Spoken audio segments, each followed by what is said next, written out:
നമസ്കാരം, ഞാൻ കവിരാജ് അമ്പലപ്പുഴ. എൻ്റെ അമേരിക്കൻ സന്ദർശനവുമായി ബന്ധപ്പെട്ട മൂന്നാമത്തെ എപ്പിസോഡാണ് ഇത്. രണ്ടാമത്തെ എപ്പിസോഡിൽ ഞാൻ റൂമിൽ എത്തുന്നവരെയുള്ള കാഴ്ചയാണല്ലോ തന്നിരുന്നത്. അതിനുശേഷം ഞാൻ വന്നത് ഇതിൻ്റെ ഡിപ്പാർച്ചർ, ഈ ഷിപ്പ് നമ്മുടെ ലോസ് ഏഞ്ചൽസ് പോർട്ടിൽ നിന്നും ഡിപ്പാർച്ചർ ചെയ്യുന്നത്, പുറപ്പെടുന്ന സീനുകൾ ഒന്ന് റെക്കോർഡ് ചെയ്യണം, അത് നിങ്ങളിൽ എത്തിക്കണം എന്ന ആഗ്രഹത്തോടു കൂടി സ്കൈ വ്യൂ ലോഞ്ചിൽ എത്തിയത്. സ്കൈ വ്യൂ ലോഞ്ച് എന്ന് പറഞ്ഞാൽ ഷിപ്പിൻ്റെ ഏറ്റവും ഫ്രണ്ടിലുള്ള, ഏറ്റവും മുൻവശത്തുള്ള ഒരു ലോഞ്ചാണ് ഇത്. ഇവിടെ നിന്ന് കഴിഞ്ഞാൽ ഫ്രണ്ടിൻ്റെ ഏറ്റവും ഫ്രണ്ട് വശം നമുക്ക് കാണാനും അതിൻ്റെ മൂവ്മെൻറ്റുകൾ എടുക്കാനും സാധിക്കും. അപ്പം ഞാൻ വിചാരിച്ചത് ആദ്യം ഫ്രണ്ടിൽ വരാമെങ്കിൽ ഫ്രണ്ടിലേക്കായിരിക്കും ഒരു പക്ഷേ ഈ ഷിപ്പ് പോകുന്നത്, കപ്പൽ പോകുന്നതും. അപ്പോൾ അതുകൊണ്ട് വ്യക്തമായിട്ട് എടുക്കാം എന്നുള്ള ധാരണയിലാണ് ഞാൻ ഏറ്റവും ഫ്രണ്ടിൽ വന്നത്. ഫ്രണ്ടിലെ സീനാണ് ഇത്. ഫ്രണ്ടിൽ വന്നു കഴിഞ്ഞപ്പോഴാണ് എനിക്ക് മനസ്സിലാകുന്നത് ഇതല്ല, ഈ ഷിപ്പിൻ്റെ ഫ്രണ്ട് വശം എൻ്റെ കരഭാഗമാണെന്നും പിന്നിലേക്ക് എടുത്ത് മാത്രമേ ഈ ഷിപ്പ് മൂവ്മെൻ്റ് ആവൂ എന്നും എനിക്ക് തോന്നിയത്. അതുകൊണ്ട് എനിക്ക് ബോധ്യപ്പെട്ടു അത് ഫ്രണ്ട് വന്നു കഴിഞ്ഞപ്പോഴേ. പിന്നെ ഞാൻ എത്രയും പെട്ടെന്ന് ബാക്കിലെത്തി. ബാക്കിലെ സീനാണ് ഇത് കാണുന്നത്. ഈ നമ്മുടെ കപ്പൽ ബാക്കിലേക്ക് എടുത്തതിന് ശേഷം മാത്രമേ ഇത് മൂവ് ആവുകയുള്ളൂ എന്നെനിക്ക് ബോധ്യപ്പെട്ടു. ബാക്കിൽ എത്തിയതിന് ശേഷമാണ് എനിക്കിത് കാഴ്ചകളെല്ലാം കണ്ടപ്പോൾ മനസ്സിലാകുന്നത്. ഇന്ന് രാവിലെ എന്നെ താമസ സ്ഥലത്തുനിന്ന് പോർട്ടിലേക്ക് കൊണ്ടുവന്ന് വിട്ട മിസ്റ്റർ ബെൻ, ആ യൂബർ ഡ്രൈവർ, അദ്ദേഹം പറഞ്ഞ കാര്യങ്ങൾ അക്ഷരം പ്രതി ശരിയാണ് എന്നുള്ളതിന് ഒരുപാട് തെളിവുകളാണ്, ഒരുപാട് കാര്യങ്ങളാണ് എനിക്ക് ഈ ബാക്കിൽ വന്നപ്പോൾ കാണാൻ സാധിച്ചത്. കാരണം മറ്റൊന്നും ആയിരുന്നില്ല, ഈ പോർട്ടിൽ ഒരുപാട് കാർഗോ ഷിപ്പുകൾ വന്ന് അടുക്കുകയും വളരെയധികം കണ്ടെയ്നറുകൾ ഓഫ്ലോഡ് ചെയ്യുകയും ലോഡ് ചെയ്യുകയും മറ്റും ചെയ്യുന്നുണ്ടായിരുന്നു. അപ്പോഴെനിക്ക് മനസ്സിലായി ആ ബെൻ പറഞ്ഞ കാര്യങ്ങളെല്ലാം ശരിയാണ്, ഈ പോർട്ടിൽ ഒരുപാട് കാർഗോ മൂവ്മെൻറ്റ് നടക്കുന്നുണ്ട് എന്നും മറ്റും. നമ്മുടെ ഷിപ്പിൻ്റെ ഏറ്റവും ബാക്കിൽ വന്നപ്പോൾ എനിക്ക് ബോധ്യപ്പെട്ടത്, കണ്ടത്, താഴെ കണ്ടില്ലേ, അത് ഫ്യൂലിംഗ് ഇടാൻ വേണ്ടി, അതായത് നമ്മുടെ ഷിപ്പിന് കൊടുക്കാനുള്ള ഫ്യൂലിംഗ് നിറയ്ക്കാൻ വേണ്ടി വന്ന മറ്റൊരു ടാങ്കറാണ് ആ ഏറ്റവും താഴെ കണ്ടത്. അതിനോട് ബന്ധപ്പെട്ട് തന്നെ ചെറിയ മറ്റൊരു ഷിപ്പ് അവിടെ കിടക്കുന്നത് കണ്ടു. അത് എന്തിനാണെന്ന് എനിക്ക് മനസ്സിലായില്ല, നമുക്ക് നോക്കാം, പിന്നീട് നോക്കാം. ഷിപ്പിൻ്റെ പാർക്ക് ചെയ്തിരിക്കുന്ന ബെർത്തിൻ്റെ ഒരു കരയിൽ നിന്നും മറുകരയിലേക്ക് ഒരു വലിയ പാലം കണക്ട് ചെയ്യുന്നുണ്ടായിരുന്നു. ആ പാലത്തിൽ കൂടെ കണ്ടെയ്നറുമായിട്ട് പോകുന്നത് എനിക്ക് വ്യക്തമായിട്ട് കാണാൻ പറ്റും. ഞാൻ ഈ കാഴ്ചകളെല്ലാം കാണുന്നത് ഷിപ്പിൻ്റെ 11ാമത്തെ നിലയിൽ നിന്നുകൊണ്ടാണ്. ആദ്യം കണ്ടത് ആ സൈഡിൽ നിന്നും മറു സൈഡിലേക്ക് ഞാൻ വന്ന് നോക്കി. അപ്പോഴാണ് എനിക്ക് ബോധ്യപ്പെട്ടത് ഞാൻ വന്ന് ഇറങ്ങിയ സ്ഥലവും ഞാൻ ഈ ഷിപ്പിലേക്ക് ബോർഡായ ടെർമിനലിലും മറ്റുമാണ് ഈ സൈഡിൽ നിൽക്കുന്നതും കാണുന്നതും. അതെല്ലാം ചിത്രീകരിച്ചതിന് ശേഷം വീണ്ടും ഞാൻ ബാക്കിലേക്ക് തന്നെ പോകാനുള്ള തയ്യാറെടുപ്പിലായിരുന്നു. ബാക്കിൽ ചെന്നെങ്കിൽ മാത്രമേ ഈ ഷിപ്പിൻ്റെ മൂവ്മെൻറ്റ്, അതായത് പുറപ്പെടുന്ന കാര്യങ്ങൾ ഒന്ന് നമുക്ക് മനസ്സിലാക്കണമല്ലോ, അതെങ്ങനെയാണെന്നുള്ളതൊന്ന് മനസ്സിലാക്കും കൂടെ വേണമല്ലോ, അതിൻ്റെ ചെല്ലം കൂടെ മനസ്സിലാക്കണമല്ലോ. അത് ഏറ്റവും ബാക്കിലേക്ക് ഞാൻ വീണ്ടും നടന്നപ്പോൾ ഒരു സൈഡിൽ കണ്ടത്, അതായത് ഞാൻ നിൽക്കുന്നത് 11ാമത്തെ നിലയിലാണെങ്കിലും 11ാമത്തെ ഡെക്കിലാണ്. 10ാമത്തെ ഡെക്കിൽ കംപ്ലീറ്റ് സ്വിമ്മിംഗ് പൂളും ബന്ധപ്പെട്ട കാര്യങ്ങളൊക്കെയാണ് അവിടെ 10ാമത്തെ ഫ്ലോറിൽ നടക്കുന്നത്. അതൊക്കെ നമുക്ക് പിന്നീട് വന്ന് കാണാം, സമയമുണ്ടല്ലോ.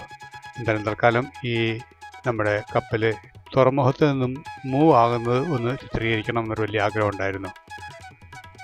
അതുകൊണ്ട് ഈ ഭാഗത്തേക്കുള്ള കുറച്ച് കാര്യങ്ങളൊക്കെ ഞാൻ എൻ്റെ ക്യാമറയിലേക്ക് എടുത്ത് 11ാമത്തെ നിലയിൽ നിന്നുകൊണ്ട് 10ാമത്തെ നിലയിൽ നടക്കുന്ന കാര്യങ്ങളും മറ്റും ചിത്രീകരിച്ചു. അതിനുശേഷം ഞാൻ എത്രയും വേഗം തന്നെ ബാക്കിലേക്ക് പോയി.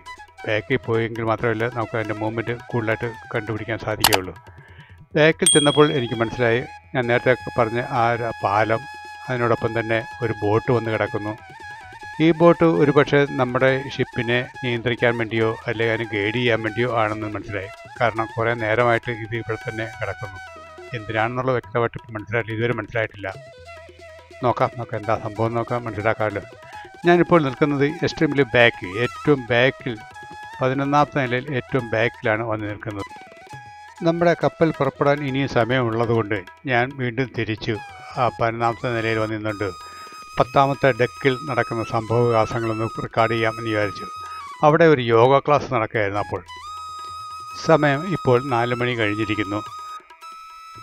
ബെർത്തിൽ നിന്നും നമ്മുടെ കപ്പൽ മൂവായി. ഇനി അത് കടലിലേക്ക് നീങ്ങി തുടങ്ങിയിരുന്നു ഈ സമയത്തിനുള്ളിൽ തന്നെ. ഏറ്റവും ബാക്കിലെത്തിയ എനിക്ക് മനസ്സിലായി ഷിപ്പ് പതുക്കെ മൂവായി തുടങ്ങി എന്നും. ഞാൻ നേരത്തെ സൂചിപ്പിച്ച ആ വലിയ പാലം, ആ പാലത്തിൽ കൂടെ അങ്ങോട്ടും ഇങ്ങോട്ടും ട്രാൻസ്പോർട്ടുകൾ പോയിക്കൊണ്ടേയിരിക്കുന്നു, വാഹനങ്ങൾ കണ്ടെയ്നർ നിറച്ചുകൊണ്ട് പോയിക്കൊണ്ടേയിരിക്കുന്നു. ഇതെല്ലാം ചിത്രീകരിച്ചതിന് ശേഷം ഉടൻ തന്നെ ഞാൻ വീണ്ടും ഫ്രണ്ട് വശത്തേക്ക് എത്തി, ഏറ്റവും മുൻവശത്തേക്ക് എത്തി. കാരണം നമുക്ക് കംപ്ലീറ്റ് മൂവ്മെൻ്റ് ഒന്ന് പിടിക്കണമല്ലോ. ഈ സന്ദർഭത്തിൽ കിട്ടുന്നത്ര റൂം പിന്നീട് കിട്ടിയില്ലെങ്കിലോ. അത് കാരണം നമ്മുടെ കപ്പൽ മൂവ് അനുസരിച്ച് ഞാൻ ഏറ്റവും ഫ്രണ്ടിൽ വന്ന് നോക്കിയപ്പോൾ കണ്ടത് നീങ്ങി തുടങ്ങിയിരിക്കുന്നു. ഒരു ചാനലിലൂടെയാണ് നീങ്ങിയിരിക്കുന്നത്. വലിയൊരു കനാൽ പോലെ ഒരു വലിയ തടാകം. ആ തടാകത്തിലൂടെയാണ് ഷിപ്പ് മുന്നോട്ട് നീങ്ങുന്നത്.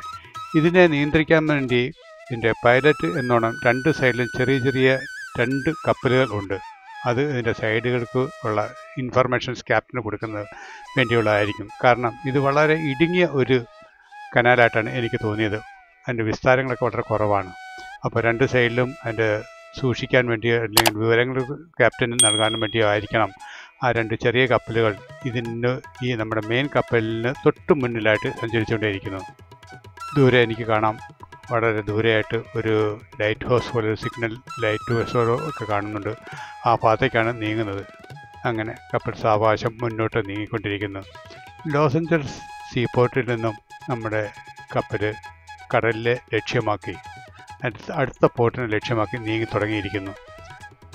ഇപ്പോൾ ചെറിയ സ്പീഡിലാണ് പോകുന്നത്, വലിയ സ്പീഡൊന്നുമില്ല.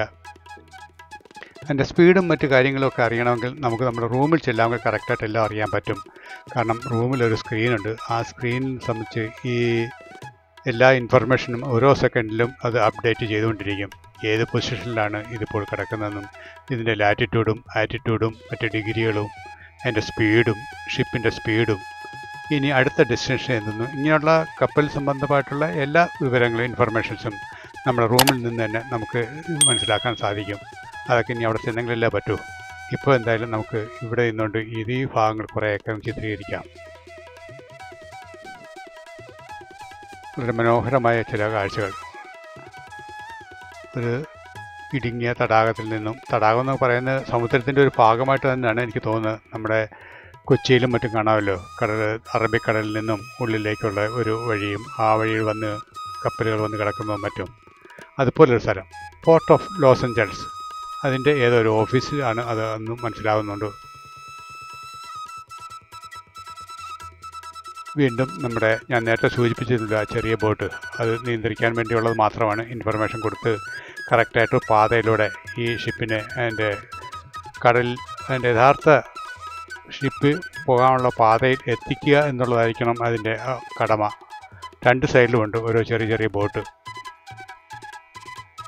അങ്ങനെ നമ്മുടെ ബോട്ട് നമ്മളെ വഹിച്ചുകൊണ്ട് കടലിലേക്ക് നീങ്ങുകയാണ്. ഇനി 3 ദിവസത്തിന് ശേഷം മാത്രമാണ് മെക്സിക്കോയിൽ എത്തുന്നത്. അതിന് 2 ദിവസം ഈ ബാക്കിയുള്ള ദിവസങ്ങളെല്ലാം തന്നെ നമ്മൾ കടലിൽ തന്നെ ആയിരിക്കും. ഏതായാലും ഇതത് ചിത്രീകരിക്കണമെന്ന് എനിക്ക് വലിയ ആഗ്രഹമായിരുന്നു. ഈ മൂവ്മെൻ്റ് എല്ലാം ചിത്രീകരിക്കണമെന്ന്. അതാണ് ഇപ്പോൾ ഏറ്റവും ഫ്രണ്ടിൽ വന്ന് നിൽക്കുന്നതിൻ്റെയും ചിത്രീകരിച്ചതിൻ്റെയും കാരണം അതാണ്. നമ്മൾ ഇപ്പോൾ കണ്ടുകൊണ്ടിരിക്കുന്ന ഷിപ്പിൻ്റെ ഏറ്റവും ഫ്രണ്ടിലുള്ള ഭാഗത്ത് എച്ച് എന്ന് എഴുതിയിരിക്കുന്ന ഒരു വൃത്തത്തിനകത്ത് എച്ച് എന്ന് എഴുതിയിരിക്കുന്നത് കണ്ടോ? എമർജൻസി സിറ്റുവേഷനുകളിൽ ഹെലികോപ്റ്ററിന് വന്ന് ലാൻഡ് ചെയ്യാനുള്ള ഹെലിപ്പാഡാണ് അത്. ഏതെങ്കിലും വൈദ്യസഹായത്തിന് വേണ്ടിയോ മറ്റേതെങ്കിലും എമർജൻസി, എന്ത് എമർജൻസി ഉണ്ടായാലും ഹെലിപ്പാഡ് വന്ന് ഹെലികോപ്റ്റർ വരേണ്ടുന്ന ഒരു സാഹചര്യം ഉണ്ടായാൽ അതിന് വരികയും ലാൻഡ് ചെയ്യുകയും വേണ്ടുന്ന കാര്യങ്ങൾക്ക് വേണ്ടിയുള്ള സ്ഥലമാണ് അത്.